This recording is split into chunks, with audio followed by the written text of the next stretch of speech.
তুই পালাচ্ছিস? পালাচ্ছি না, নিজেকে বাঁচাচ্ছি। এভাবেও বাঁচা যায়?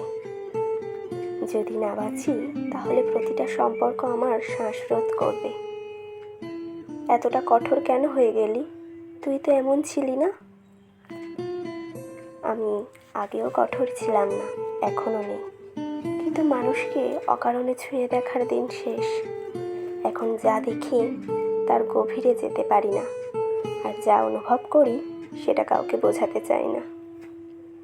তোর সঙ্গে থাকা মানুষগুলো কি ভুল ছিল? মানুষগুলো ভুল নয়, প্রত্যাশাগুলো ভুল। আমি ভাবতাম কেউ আমায় ছুঁলে আমি হালকা হব, উঠতে পারবো, কিন্তু প্রতিবার তারা একটু একটু করে আমাকে মাটির দিকে নামিয়েছে, ভারী করে তুলেছে। সবাই কি এমন? হয়তো না, কিন্তু কিছু সম্পর্ক একবার দগদগে ক্ষত হয়ে গেলে বাকি সব বিশ্বাসকে গলা টিপে মেরে ফেলে। তাহলে তুই আর কখনো কাউকে কাছে টেনে নিবি না? কাছে টানতে গেলে মনে পড়বে সেই শূন্যতা যা একদিন গিলে খেয়েছে আমাকে। আমি আর নিজেকে নিঃশ্বাস করতে পারবো না। কিন্তু সম্পর্ক তো নিঃশেষ করে দেওয়ার জন্য নয়। হাস্যকর জানিস, এই কথাগুলোই একদিন আমি অন্য কাউকে বলেছিলাম।